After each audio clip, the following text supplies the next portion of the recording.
Okay, give me 2 seconds. Okay, so let me know when you got it going.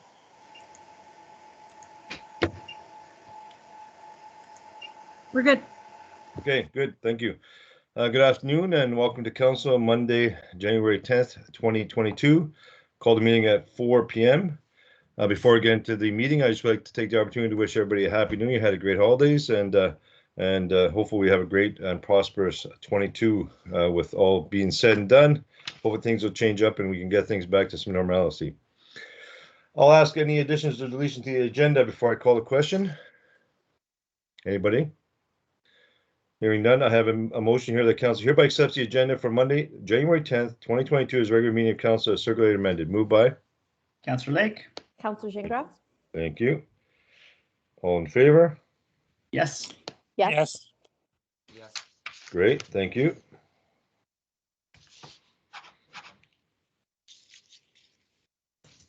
Any declarations of interest?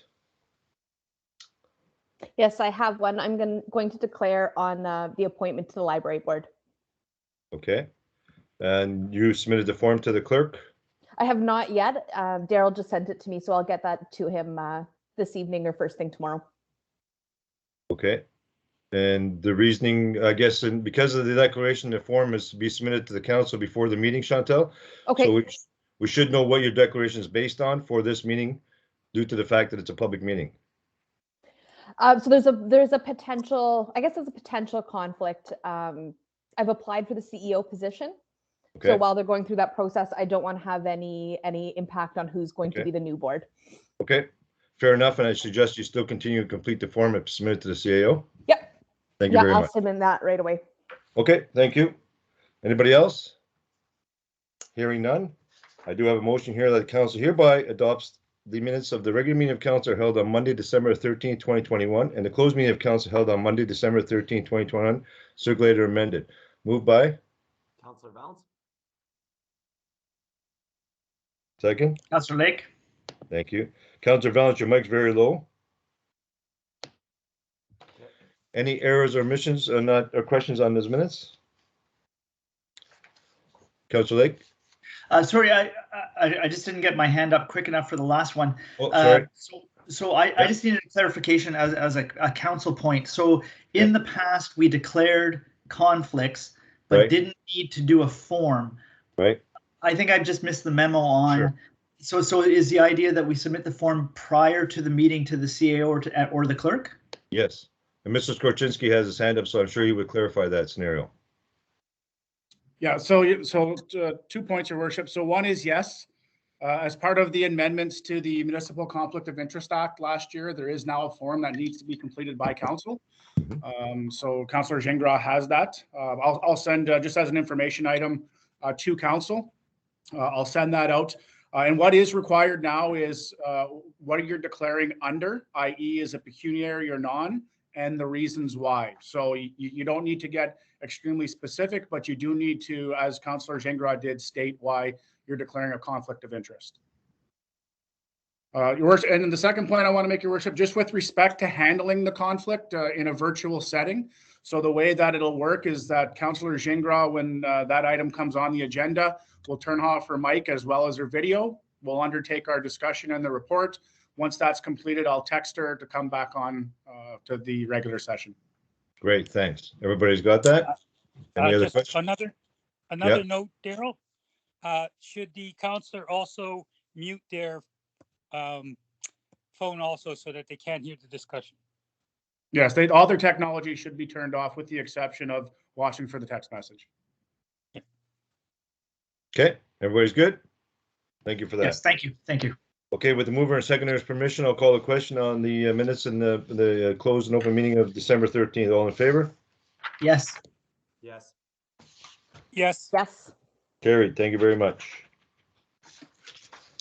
So up next, we have councillors' appointments to the committee and boards. And this is the appointment to the Marathon Public Library Board. And the appointments to the committee and board are that pursuant to the municipality's procedural bylaw, I'm bringing forward this report, the appointment of council members and residents to the town's committees and boards. Marathon Public Library Board, which the municipality appoints the members, Hannah Demers. This appointment will expire on November 14th, 2022, as it is the appointment, the term of our council. So with that being said, I do have a motion here that council hereby accepts the attached report and recommendation on the appointments to committees and boards, and further that the appointment be approved and presented with the appointments expiring November 14th, 2022 for the appointment of Hannah Demers. I need a mover and seconder for that, please. Councillor Lake. Thank you. Councillor Seconder? Valance? Thanks. Councilor Brown, can you turn your mic up just a tad more? I'll try. Okay, thanks. You're just on the edge of hearing you. I don't know if the public can hear you or not. Any questions, comments on that motion? Councilor Lake. Yeah, thanks, Your Worship. Certainly, I support the nomination. That's awesome. Just a question for the end dates. If all of those appointments end on the election, how does the board function till the new council swears them in? Do we stagger them? Does the chair stay? Just wondering, as you know, as they get closer to that November date, how that gets handled. I believe that Mr. Skorchinski is going to probably answer it from the administrative point of view, so I'll let him go first, and then I'll get into it if I need to. Mr. Skorchinski. Yeah, so council is a little bit different. Committees of council are somewhat different, and although the library board is an independent board, it is appointed by council. The serving council can only bind the term for their current term, so that's why it's a 4-year term. So in an ideal situation, you know, if there was no end date, you would stagger appointments so that you have that turnover. So really, what's extremely important is that there's a sound working relationship between the CEO at the library, the board, and the municipality to ensure that once that transition takes place, it happens in a fairly straightforward manner. So what'll happen is obviously the election will take place in October. The new council will be elected. This current council will serve until the mid-November date. The new council will assume their term in December. So we could line up the library appointments once that new council takes office and has their first actual council meeting. Okay, thank you. Any other questions? Seeing none, with the mover and seconder's permission, I'll call a question. All in favor? Yes. Yes. Yes. Yes, okay, carried. Thank you very much. So Councillor Zingrock can come back into the meeting, Mr. Skorchinski. I just texted her, Your Worship. Thank you very much. We'll give it a second, just for the technology to kick back in.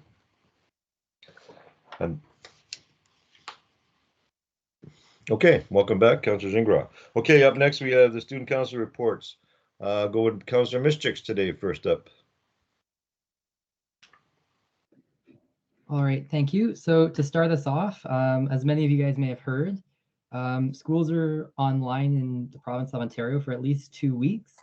This started on the 5th, we're supposed to return, and it's going to continue until the 17th of January. Currently, there are still a lot of unknowns about the school year and how this is going to play out and just everything with that, if we're going to return back to quadmesters or if we're going to continue with the plan for semesters. Exams for this quadmester, though, have been canceled. So there's going to be no exams for students this quadmester.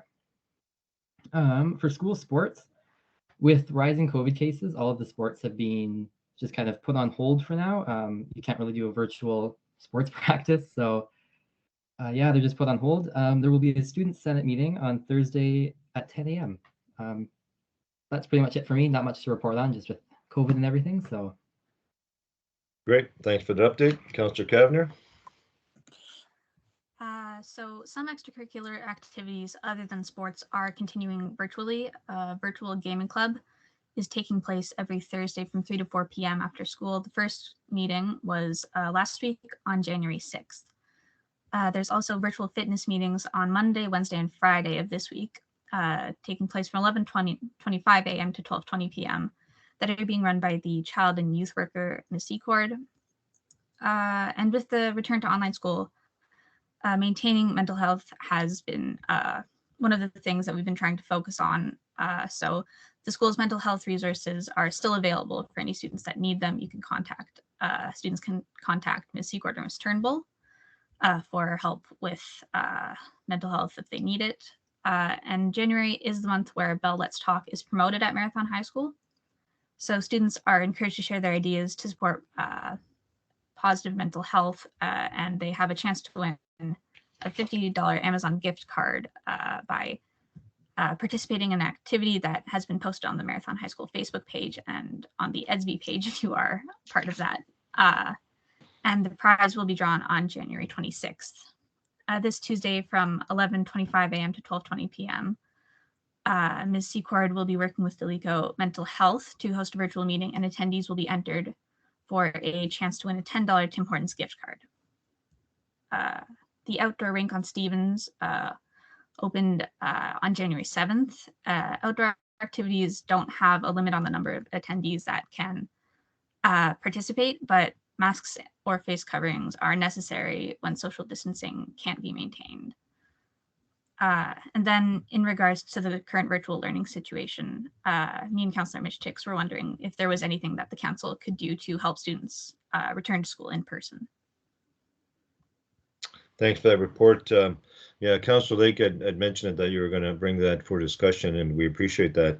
We certainly can send off a resolution from today's meeting and have it kind of written up, but hold off and maybe till the end of the week and see what transpires, because I think the government's getting pressure from all angles in regards to having students return to school next week. We don't know what that's going to look like, but we can definitely monitor the situation with the promotion of a resolution today saying that we would encourage the government to considering our students to return to in-person schooling as soon as possible. And we can ship it off Friday if we don't hear anything from the government during this week. And is that fair for council's consideration? Is any comments on that? Councillor Lake? Yeah, Your Worship, I just wonder, like, I think one of the things that's great about the student councillor position is you get to learn a little bit, and I'm really pleased to see the student councillors asking for some support, but they may not know what a resolution is or why municipalities do them. So maybe just that little bit of learning background would be good for them. Sure. So in the case of some attention we need from the government, we'll send off and write up a resolution through administration. Clerk will address the council. Council will discuss and approve, and the resolution will basically state the concerns or items we want to be addressed with the certain minister. So in this case, the Minister of Education, obviously. But at the same time, it would be nice, maybe with that resolution, to have a kind of a direct letter joined with that from both the youth student councillors combined, saying how important it is to have our students back in school live, and it might assist along with that letter if we need to send it out by the end of the week. Mr. Skorczynski had a comment. Yeah, so what I would suggest, Your Worship, is twofold. Is one, in principle, council vote on the resolution, even though it's not drafted as of yet. And I think it's a great idea as part of the learning process. Both myself and Ms. Lees will reach out virtually to our student councillors, and they can help us draft the resolution. Does that sound fair, both Councillor Kavanagh and Councillor Minchik? I think having input from both of you is much more important than having it coming from just our council. In the past, we've had student councillors address ministers through bear pit sessions, and honestly, it really does add a lot of traction to the consideration for whatever the dialogue that you're discussing with the minister at the time.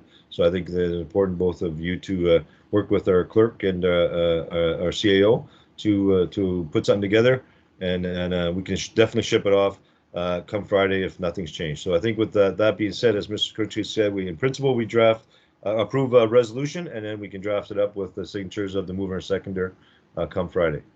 Is that fair? Okay, so Councillor Kavanagh, you had a comment? Oh, I was just going to say thank you. Okay, no, awesome, for sure. So so with that being said, need mover and seconder for the resolution to go to the government come Friday. We haven't heard anything from the Ontario government. Councillor Debussy? Yes, if it's possible, can we get a copy before it's sent out? We're approving this on principle. It would be nice to see the wording before it's actually sent out. Yeah, absolutely. But we will approve it based on principle. It'll be a straightforward ask with the students' input, and we will. I'm not going to ask council to approve it before it's sent out. I'm just going to we'll send you everybody a copy. I think in principle we understand what we're asking for, to have our students go back to live education rather than virtual. So mover and seconder for that motion. Councillor Lake? I'll move. Okay, I got Councillor Lake, Councillor Debussy. Thank you for that. And administration will address it by Friday and ship off a copy to us, but also ship it off to the Minister of Education Friday, based on this week's results from the provincial government in regards to the schooling delay. Okay, thank you very much for that, student councilors. Up next, we have a report on the Marathon Taxi Bylaw number 1660. Mr. Skorczynski. So the Town of Marathon's taxi bylaw was last revised in 2009, obviously well over 10 years ago.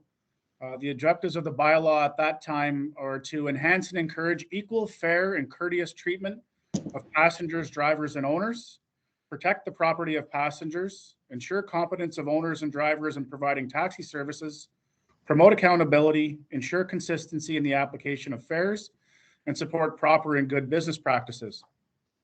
Based on Bylaw 1660 and Marathon's current population, as well as the surrounding First Nation communities' populations, 5 taxi licenses, 1 per 1,000 people, are currently available to be issued by the town. Given that the Town of Marathon has chosen to license, regulate, and govern taxi businesses, owners, and drivers, a modern-day rewrite of this bylaw is required.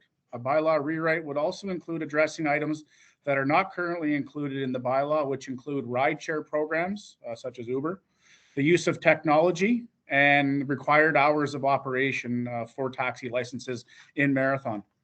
Along with a bylaw rewrite, administration is proposing that a request for proposals also be issued for taxi services in Marathon once a new bylaw is adopted by council. Utilizing an RFP process will ensure a fair and transparent process for the award of taxi licenses. With Marathon's burgeoning economy, as well as a more transient workforce, there could be a business case to issue all 5 taxi licenses, which may include multiple owners, which has not traditionally been the case here in Marathon. As part of this bylaw modernization process, the municipal law enforcement officer will consult with the current local taxi operator on the proposed changes, as well as solicit feedback. Administration anticipates to have a bylaw rewrite presented to council at its regular meeting on February the 14th. The RFP would be developed concurrently with the bylaw and be launched on February the 15th. And the recommendation is that administration is presenting this report for council's information and direction today. Thank you. Questions, Councillor Lake? Yeah, thank you, Your Worship. And this one maybe is for administration if you've done some of the looking at it. So I remember when Uber first came out, it was certainly taxi companies were very much against it. And there was a real fear around, it coming into municipalities. Some cities went for it, some cities didn't. Certainly when I've been in cities, I've used Uber lots. What is the danger of rideshare programs? And what's your thinking in terms of, do small municipalities often have rideshare programs? Because that's the one thing that really jumped out at me. Yeah, it's an excellent question and one that we're really going to need to delve into when we do this rewrite. We have not traditionally looked at it for Marathon, and you do see it in the larger centers. But that being stated, we do know of examples where it does exist in smaller communities, and especially in situations where there's a lack of bus service or the availability to move from community to community. Preliminarily, what we've discovered to date is, although you can't necessarily license the rideshare because it's technology based, how you do license through a taxi license, how you do license it is through your business licensing. So in Marathon, as an example, you have to purchase a business license. Through our business licensing bylaw, we would also be able to put in things such as, I'll use the example of a penalty for a rideshare if they don't meet the requirements of our business bylaw. So really, we don't have that information yet on hand, but that will be a large part of our research if we rewrite the bylaw as per council's direction. Thank you. Councillor Debussy? Yeah, the other thing I was thinking, and it's because we've developed a taxi service in Marathon. What are the ramifications also we should explore possibly is if it is warranted that we move out of the bylaw procedural taxi business and open it up to the Uber business. Is that a viable operation also? From that case, then it's the business community, or sorry, the users that decide on which practice or which service they use, as opposed to having a taxi license in place. is that viable alternative also? So yeah, I think that's a viable option, but I think what happens there is then you have less control over the operational aspect of your cabs, your safety of your cabs. I know that under the business license proposal, you still have regulations, and fines that could be imposed. But with a bylaw, they must safety the vehicles, they must be checked out. There's much more control in a situation of bylaw than there is probably on the open-ended scenario. I too, as Council Lake, is a little bit concerned with the smaller community, and I hope administration checks it out completely, brings a report back. I'm more of a favor of having a controlled bylaw in place for cabs rather than having a free ride system or a shared system, only because it could affect the operation of the actual service we want to be providing, which is a cab service in our community. So I think the use of technology is great, and the required hours of operations and the safety of our vehicles and the politeness and the respect that cab drivers show their riders is key. But at the same time, I'm more leaning towards having a bylaw in place with controls that way. One question I do have, Mr. Skorchinski, is under the change in mandate when we rewrote the bylaw in 2009, the government of Ontario required 75-25 split, so there was no one company controlling cab license in any municipality or city in the province of Ontario. That is still in place, I'm assuming? That, Your Worship, we would need to look into. Like I said, it has been some time since we did the research, okay. over 10 years. And I wouldn't want to guess that things have changed, but going through this process, will be a good process for both our bylaws as well as I think just soliciting feedback from our current owner on how we can improve the bylaw as well. Okay, I appreciate that. Councillor Lake? Yeah, and certainly I think I'd like to echo something that was kind of in Your Worship's comments, which is in the end, what we really want to make sure is we have a viable taxi service for our residents, because you need to get somewhere safely at 2 a.m. You got to know that you're going to be able to pick up the phone and get somebody who can take you safely where you're going. So as we run through the process, that ultimately, I think, to me, is the most important thing, whether it involves expanding the service or just working with the current folks. In the end, we need to have that as our most important thing. Right, and I think through the process, if you listen to the report that was presented, that there are opportunities, I think, in the community for a thriving business, and that is up to an individual entrepreneur to provide that. And the request for proposal will identify who's interested in the community, whether it's the existing operator or any new operators, based on the proportionary delivery of those licenses. As Mr. Skorchinski said, he'll check into that. And if there is a split of percentage, then we know that we can issue one company, maybe 3, the other company 2, or vice versa, whatever that looks like. But we'll have that complete information and make a clear, determined decision once we have all the information presented. I think we need to focus on this, having this presented back to council in early February. Councillor Devushi. Yeah, just a comment too. We have 5 licenses. Does that mean we have 5 businesses that can operate? And say with one license, can somebody operate a fleet of 6, or what's the maximum? Because that's the other factor involved in it also. It's a difference having 5 licenses if that only precludes X amount of vehicles per license. One license, one car. That's correct. Councillor Lake. Sorry, just one other thought that's certainly coming in the report. It talks about our First Nations partners. Would a business out of Beatagon be able to apply for a license in Marathon? Because lots of the folks that are using taxis I see are coming in from our surrounding communities. So I'm wondering just what that process would be in terms of if there's somebody out there thinking, oh, that's a great business for me, bringing people in and out of Marathon. How would they go about this RFP process if they're not from Marathon but from one of our partners? Yeah, again, an excellent question, and one I honestly don't have the answer to. One of the things that didn't take place in 2009 was we didn't necessarily, at the time of drafting the taxi bylaw, make the necessary revisions to the business licensing bylaw to support the taxi business. We did them, not necessarily in parallel, but perpendicular to each other. So what we're going to do in this particular process, and it also may mean an amendment to our business licensing bylaw, is we want things to align and be consistent. So that'll be part of the process. So I would recommend to council, when we meet with our neighboring community, Beatagon, on January 17th, we will discuss and bring that maybe up as an added item, Mr. Skorczynski, just what they can see as any concerns they might have within rewriting that bylaw going forward for February. They might have some issues or concerns they can share with us, and that would be an opportunity for administration to take into consideration rewriting the proposal. I've noted that. Thank you. Thank you. Anything else? Okay, thanks for that report. We look forward to the information being presented in February and with all the details of rewriting the bylaw, as well as a request for proposal to be submitted out there in mid-February. Up next, we have administration report on the 22 interim tax levy. Mr. Verbo, please. Good afternoon, Mayor and Council. Both of my reports are just housekeeping that are required annual bylaws. So Section 317 of the Municipal Act allows the municipality to impose an interim tax levy prior to the adoption of the estimates of the current year.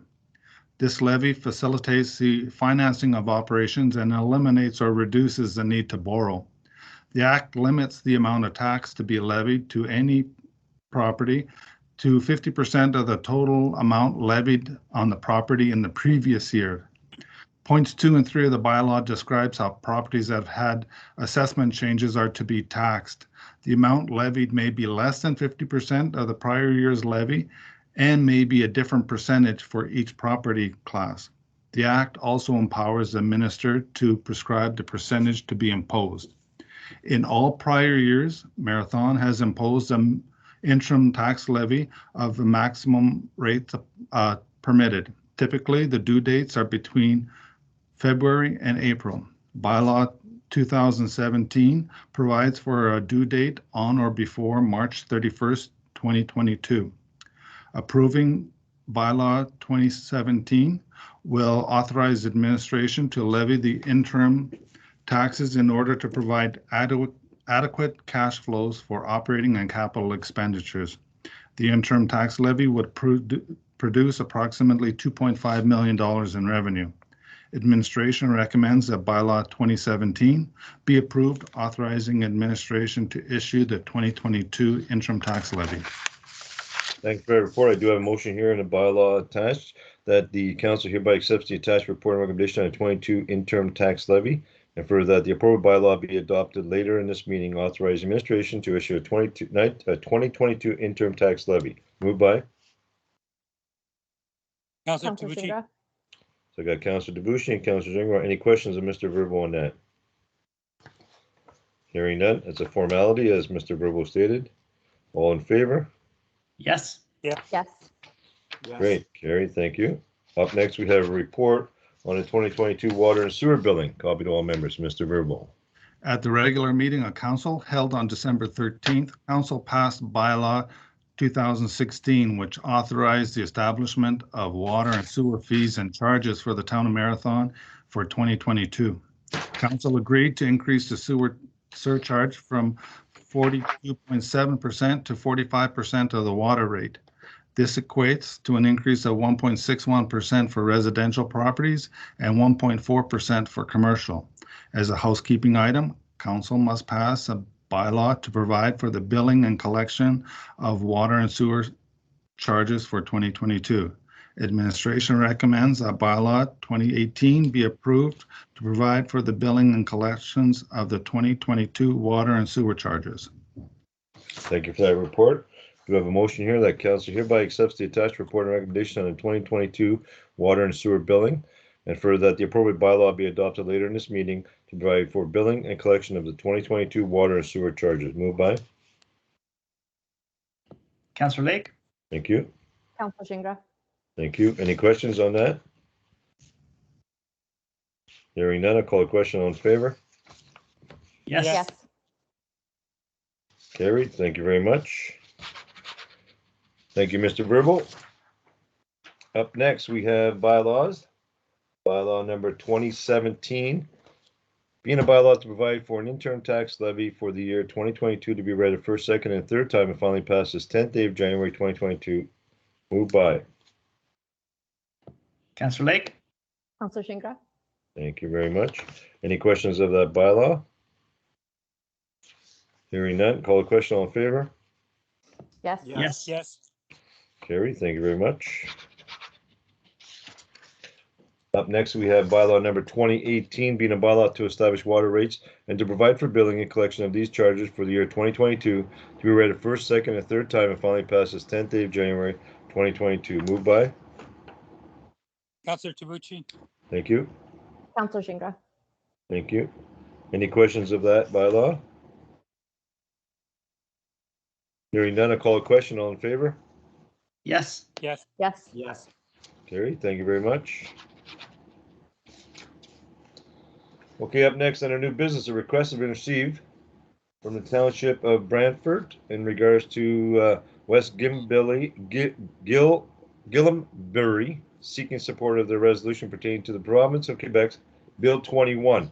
And as you can all read, it's basically talking about the right of individuals not to come to certain facilities or workplaces based on what they wear.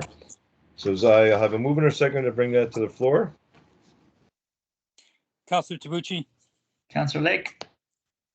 Do I have any questions or comments on that resolution provided? So I'll read the Councillor Debussy.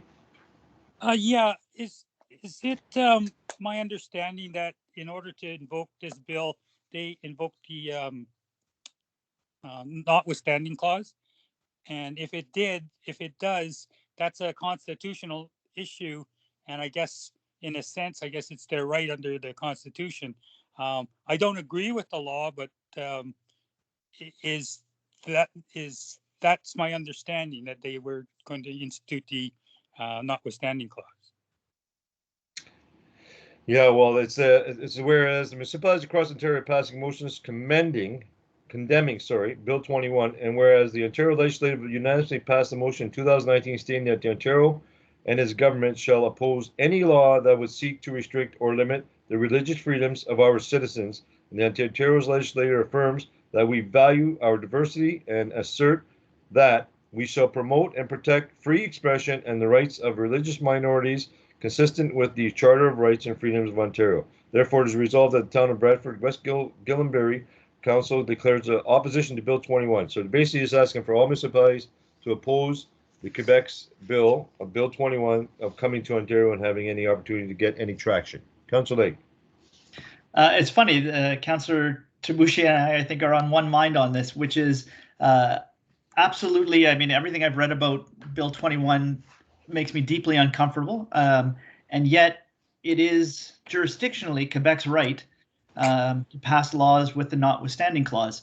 So I'm torn between feeling, yeah, personally, I absolutely think Bill 21 is wrong, but I think in terms of respecting jurisdiction, I'm not sure what our duty or right is as a municipality, and maybe I'd ask administration to weigh in on that.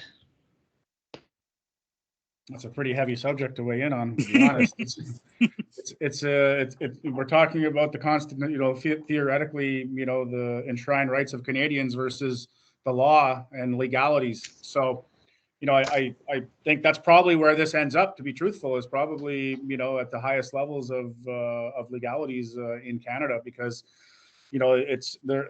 I would say even with the notwithstanding clause, I'm not sure that can trump the for lack of a better term, the Canadian Charter of Rights and Freedoms. So I think it's a question that's likely going to play itself out. I think just in terms of what the Charter of Rights and Freedoms represents, it certainly runs perpendicular to what that is in place for Canadians. So I think it's more of a legal question than an administrative one, to be honest. You're right. I think it'll go to the courts before it goes anywhere else in regards to that. But I think it also is a duty of this council to support the resolution in principle by saying we fully support the freedoms of all individuals within all our communities across Ontario. Can't speak for Quebec, but at least this voice from Ontario goes back, and it goes to have support if it ever goes to the court or the Canadian Supreme Court for decision. Councillor Boucher. Yeah, don't be mistaken. It's not like I approve of Bill 21. I just want to know what their legal stance was. I support this resolution moving forward, at least on the significance of the issue. I just want to make sure that people understand that there are certain clauses within our constitution that Quebec is able to, right or wrong, enforce to ensure their, I guess, culture and heritage. No different than Ontario threatening to use the notwithstanding clause for the election in or unseating seats in Toronto. There's those issues that you can guide also. So it's not an easy road, but I think it's something that I can support. But it's something that Canada has to look at, or everyone has to look at and say, what's the right of certain individuals over another. Okay. Anybody else? So with all that being said, with the mover and the seconder's permission, Councillor Debussy, Councillor Lake, I'll call the question. All in favor of supporting the resolution? Vote yes. Yes. Yes. Okay, Yes. carried. Thank you very much. Up next, we have a resolution in regards to the town of Marathon hereby supports, council hereby supports a request received from Mrs. Fran Fry seeking support of an application to the Government of Canada to have the former Angler Camp number 101 Nays and Camp 72 Japanese internment camp sites designated as historical sites. And further, administration hereby be directed to draft a municipal letter addressed to the Government of Canada to support the request as well in the history of these sites addressed. I move by Councillor Councillor Lake. Chira? Councillor Lake and Councillor Debussy. Now, I have a letter here from Fran Fry addressing it. I won't read the whole letter out, but as anybody who has any historical values of our area understands, and that during the World War II, that anglers in Nays areas were used as internment camps for both fighting soldiers that were captured, as well as all Japanese Canadians, and were brought to this well, not just this, but many internment camps across Canada. And application designated to Angler Nays Camp 72 as a historical site to recognize the 700 Canadian citizens of Japanese descent who were called enemy aliens during World War II and who were incarcerated and treated like prisoners of war at the Angler Camp, some for the duration of the war. Angler was formerly internment camp 101, and also the German POWs were camped there as well. It goes on to talk about the impacts it had at the camps, as we can all imagine, during war, and the horrors that had happened not only to the soldiers but also the interned Japanese Canadians. To honor the stamina and courage of Japanese Canadian families who were, after the war, forced to choose between deportation or immediate disappraisal across Canada, east of the Rockies, to the remainder of who were sent to Nays recently enclosed, and also, as we know in historical, all their assets were seized as well. When Angler compound was closed, the last of the Japanese Canadian internees were transferred to Moose Jaw. It too was used as a reprisal point to accommodate an overflow of displaced Japanese Canadians at Nays. To recognize and pluck out the resilience of the 20 Japanese Canadian families from Nays Depot who accepted employment within the Pigeon Timber Company and settled in the remote northern part of Ontario wilderness for two years at Camp 72. That major events and historical data of Canadian democracy. They showed how the prejudice of suspicion and can destroy a community. That, in spite of all the hardships, the community remained loyal to the country and made lasting contributions to our country, which we know they did. These plaques will recognize the impact and the proposed input of the family of the Japanese Canadian Cultural Center in Thunder Bay and continue to support the park staff towards us. So there's a letter, and there's also acknowledgement from the Canadian government that's showing of one other areas that we would similarly have that everybody's seen in their package. And I think this is something that we definitely want to support, and I really appreciate Mrs. Fry for bringing this forward to bring it to our attention to have this support and recognition of Canadian history. Councillor Lake. Yes, thanks, Your Worship. I think absolutely we should support this. I do when you walk down to Angler in particular, there is no protection right now for those old H blocks, and without signage or whatever, they really are at the whim of, Ballard could have gone right over them, for example. Having them designated would protect them, and I think that's really important. The other thing was, I know that Nays, it wasn't that long ago that they finally put up their plaque around internment, so I don't know if there's a way to reach out to that Nays staff and find out how they did that process so that we don't have to wait it was a 20-year process trying to get that sign up. I'd hate to see another 20 years to get the angler site protected. So if there's a way we can, kind of use that expertise that Nays had in getting it done, that would be excellent. Okay, well, we can certainly look out and have administrators check into it. Councillor Jingara? Yeah, I think it's a fantastic project. And I remember back when I worked at the museum, we actually brought a documentary crew out to Angler, and we toured around there with them. And they made a documentary about Angler internment camp. My question was just around including Nays, since it is a provincial park, how that would work. And like Councillor Lake said, that I know they've already got some historical information and some plaques around there already. And because it's a provincial park, I just don't want that to slow down the process either. So I'm just wondering about that aspect of it. Okay, so those are some of the details I'm sure we can work out as we do some investigation, and I guarantee you that Mrs. Fry has a lot of that information right at the tip of her fingertip, probably once we reach out and get more details from her, because she has much more historical. I'm sure she does, and she was knowledge. involved in that Angler Creek documentary as well when we were doing that. Yes, so I'm sure absolutely. she's probably has that background information already. Right, and I mean, Spence Bell is a good resource. He did a video on it and did a lot of homework. So there's a lot of resource. Just bring it together and putting it in a package and submitting that. And we have a member of parliament who is a minister as well. So with that being said, we can put it through her office and make sure that it gets expedited into the process once we fully support what we're looking for. Councillor Debussy. Yeah, we in discussion with Mrs. Fry. There's a kind of a three-prong approach to this. What she asked for letter of support from the town or endorsement for her project. It was on the radar a while back.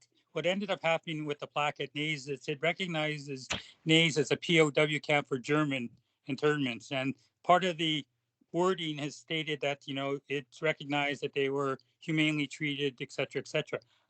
What wasn't stated or what isn't really well known is Angler was also a prisoner of war camp, but they found it wasn't useful of having a site there, so they relocated the German prisoners to Nays site. However, that Angler site, because it was constructed, became a spot for Japanese Canadians 18 years of age, or actually as young as 16 years of age and older, all male, who the government deemed that they posed a threat. Either they were non-compliant, or they protested, or they refused to show up. So that camp is, I guess I'll say, the epitome of what was bad, or what bad things happened during the war. Families were uprooted and located west of the Rockies. And when Nays was closed as a prisoner of war camp, they were not allowed to return to the coast. So all those families were brought to locations inland, most of them in Manitoba, Alberta, Ontario. And Mrs. Fry's family was brought to Nays, and that's why she has the connection to Nays.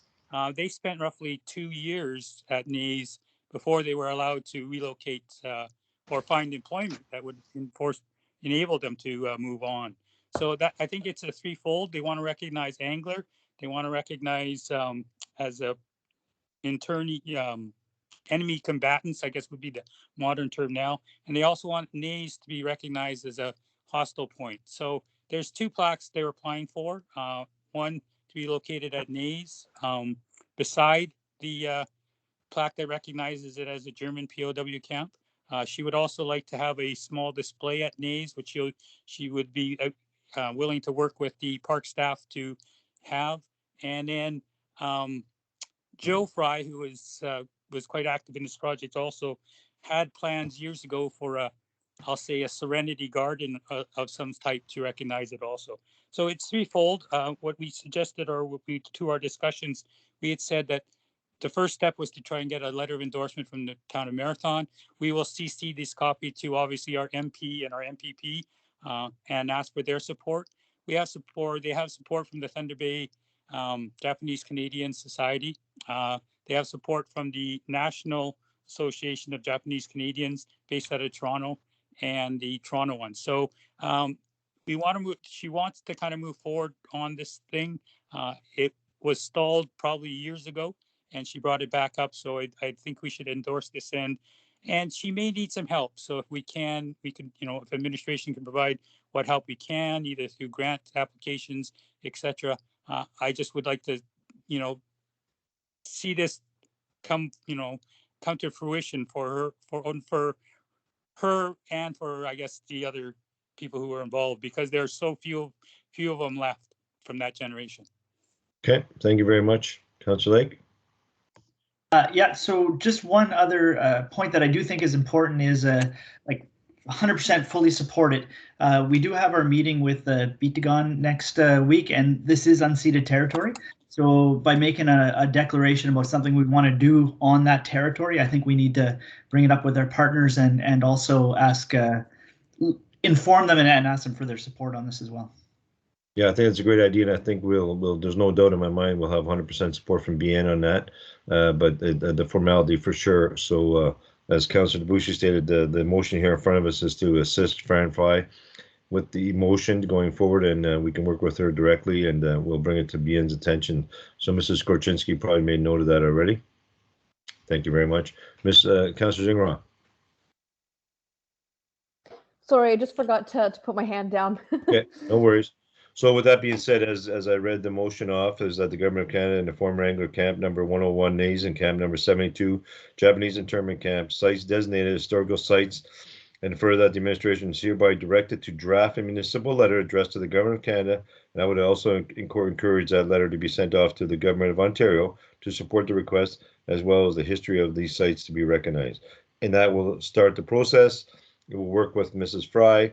And as Councillor Legg just identified, we will bring it as a discussion item through our BN next week, and I'm sure that they can write a letter of support as well in that regard, because they also served as a lot of veterans and their impact as well with these internment camps. All in favor? Yes. Yes. Yes. Carrie, thank you very much. And thank you, Mrs. Fry, for bringing that forward. And it's one of those things that we really don't want to be doing, but it's part of our history in our backyard and the history of Canada. So it's a great opportunity to recognize the impact it had on our interned Japanese Canadians. Okay, up next we have information in regards to the 22 virtual budget that we're going to take place this year. Obviously, you can't do it in person. Again, no different than last year. Residents that wish to make a deputation to council as part of the 22 budget process on January 24, 22 must submit a written or email request outlining the details of their request to the CEO clerk at the town of Marathon, ceo@marathon.ca by January 19, 2022, 4 p.m. Presenters will be allotted a 10-minute window to address council for their concerns on or for the budget. Residents can also submit 2022 budget written submissions by email to the CEO clerk until January 31st, 4:30 p.m. at cao@marathon.ca. Mr. Skorchinski, you wanted to highlight something else on that? So no, sorry, Your Worship, you skipped over 14C, but we can deal with this item and then go back to discussion on 14C. Oh, yeah, for sure. Yeah, I wrote that down below that, and I don't know why I did that, but I was going to go to COVID restrictions, yes. Okay, so Councillor Debussy had something else, or you're just reminding me of the same? Just reminding you of the same. Okay, thank you. So with that being said, that is the information around the virtual budget, and we encourage all residents, as we always do, to come out and engage with us as your council to highlight what you see going forward for 2022. And yes, your voice is heard, and we take comments into consideration each and every year of all our residents that attend or send in submissions. Councillor Lake.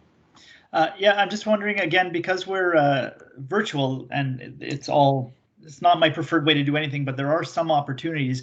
If somebody was not able to attend the day of the submission, could they send a video or instead of typing it out, just I don't know if administration is comfortable with that, where they could send a video that we could watch if they can't attend in person, or would they have to dial in from somewhere? I'm just trying to think of that opportunity. So let's make that call right now. So if somebody's got technology and they want to send a question by video and they can't be attending that process from 1 to 4, why wouldn't we listen to their question? And we would discuss it just like any other question posed by us live or not. Okay, Mr. Skorchinski? So administration would not be in favor of that approach, Your Worship. Only because we need to follow our procedural bylaw when dealing with an item like a budget meeting.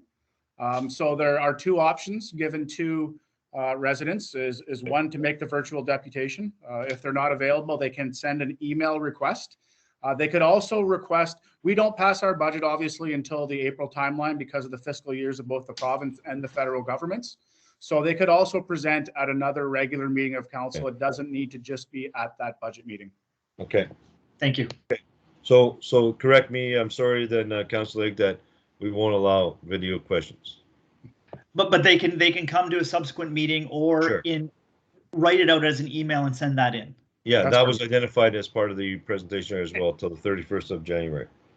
Okay, sorry, and my apologies for skipping by item C in new business. Discussion is required around the regarding of the latest Ontario COVID restrictions affecting local business sector. So as you know, Marathon was very progressive when we seen the potential of impact in our local business community. So I spoke with Councillor Councillor Valance and CAO about what was some of the thoughts at council. So I would like to hear today in the needs of our community and our business community that are going to be affected. And it's a lot. The list is a lot smaller this time around because it will have impact on some of our key businesses in the community. And we were very successful in that we didn't have any businesses closed down during the COVID situation that was imposed with the lockdowns of 2020 and 2021. Now we're in a different scenario where now it's affecting again. You know, there was government grants and programs and abilities for staff and wages and everything else.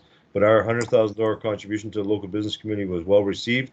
And it definitely brought a lot of those people through that hardship of those shutdowns and lockdowns to continue to pay their bills in their operations and continue to be successful and work through the COVID restrictions. So this is what we'd like to discuss today and see if council has any ideas. Councillor Debussy. Yeah, I see that the provincial and federal government are revamping their protocols also on applications and funding.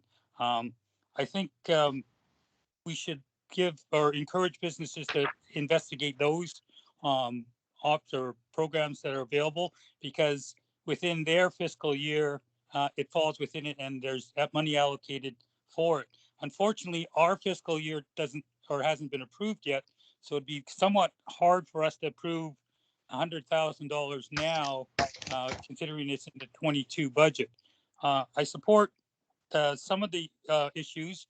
And again, I guess the criteria would be it had to be affected by the current shutdown, which is basically the hospitality industry again, or the sit-down industry. But I'm more than willing to discuss this as part of our regular budgetary meetings moving forward. But I think in the interim, I think either through the Chamber of Commerce, or through our representative with the Chamber of Commerce, is that we make sure that the businesses are aware that there are some programs out there through the federal and provincial governments right now, or that are available right now, that can hold them over until we can kind of work out our budget also. Okay, thank you. Councillor Valance. I just want to say that I fully support the program, obviously with an updated eligibility and suitability to be more reflective of what this lockdown looks like, and with more of a structured as to who would fit this. It wouldn't be as open or as, I would assume, of a grandiose type pot to access, but I do fully support it. It allows the businesses who are here in the community to access funds quicker. That supports the big unknown as to the COVID-19 and what's happening. So the PPE, that kind of stuff. The first round was really good in allowing the organizations to be able to support themselves with getting PPE and the measures they needed to support themselves through COVID-19 and those like the plexiglass, that kind of stuff. So I think with the new stuff and the current climate kind of always changing and evolving, this will allow the organizations to access, the ones who are eligible and suitable, to access some funds to kind of help them quicker throughout the next few weeks, really. So I fully support it. Okay. So with that being said, I spoke to administration as I indicated, and I think that there could be potential of some surplus coming through from 21. Though not the number is not identified yet, but I think there's some possibility of some surplus from the 2021 budget year based on some of the reductions in cost of operations that we had, obviously due to COVID closures and impacts. So I'd like to see council throw out a number of about 50 grand with the really tighter restrictions on the business community that's affected supplying their information for us financially this time around. A little more detail on how the impacts are having them with their doors closed, because we know it's mostly the hospitality sector with the restaurants and the liquor service establishments, and that is impacting. And we probably have a half dozen or better in our community that are directly impacted. Sure, there's still some takeout in those establishments, but overall, we could look at that. And I know Councillor Valance was part of the original committee, and I would like to see that steered up by him as well through administration if council supports it. But a little more detailed application process with showing the impact it's having, not just an application up to $5,000 based on the COVID impacts, but more of a, hey, listen, I'm impacted directly and I need a couple $3,000 or $5,000 to pay the bills for the month of January, because we all know January is a slow month for every business no matter what, but the impacts are even greater now. The doors are closed for the next 3 weeks or better. So I'd like to see that as a recommendation to council and from consideration of council to discuss. Councillor Lake. Yeah, so first of all, I'd like to thank Councillor Valance for being a continual voice for small business. I think that's important to bring up, and I've no problem with $50,000 as a number, especially because when I think about taxpayer dollars, worst case scenario is businesses shutting, and then we lose those tax dollars. So to me, that's an easy number to justify. It doesn't cost taxpayers, because the worst case scenario is we all lose out on a tax base if those businesses close. So I have no problem supporting that amount. You know, not only the tax base, Councillor Lake, but just the reality that once you lose a business in a community, it's really hard to attract that business to come back or any other business. So by maintaining and assisting in a little way we can through a financial contribution. And I know Councillor Debuchy identified provincial and federal governments. Yes, they do have programs, but they're much more onerous in regards to application process, where ours was simplified last time. It was a quick turnaround. And if you need to get it in and pay the heat bill or whatever to keep the lights on, to assist you for that next month, and there's no direct impact to the municipality other than a small contribution. Each and every resident in our community can fully support this, I'm sure, in regards to us supporting our local business community. Excellent. Anybody else have any comments on that? What would I like to need, Mr. Skorchinski, I think we need a formality request support of the contribution, and then we can reignite that committee that we had in place last time. Is that correct?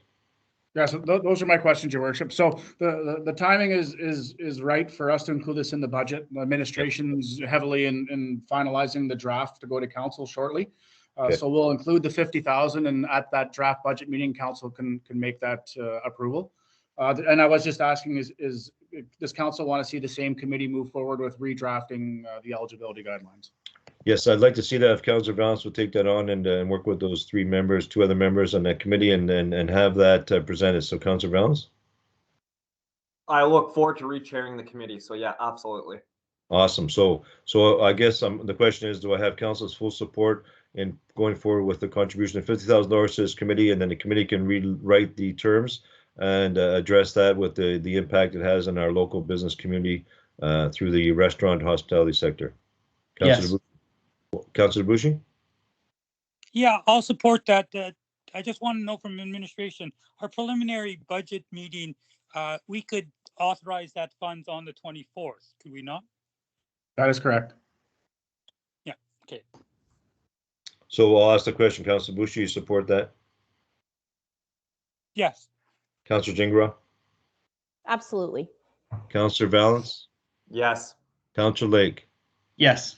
Great, I fully support it. I think we'll have that, the administration will have the discussion. Councillor Valance can touch base with the CEO tomorrow and reignite that committee, and then we can put out a little ad in the paper over the next week addressing that to the local business community, that we are looking at these directly for the hospitality sector, because those are the ones, all the ones who are not, they're not impacted greatly. They still have access to the stores and to the other facilities with limited numbers might be, but there's still access to all the other places in our community. So we'll go from there. Thank you for that. I appreciate that. And I think the business community, as well as all residents, will appreciate that.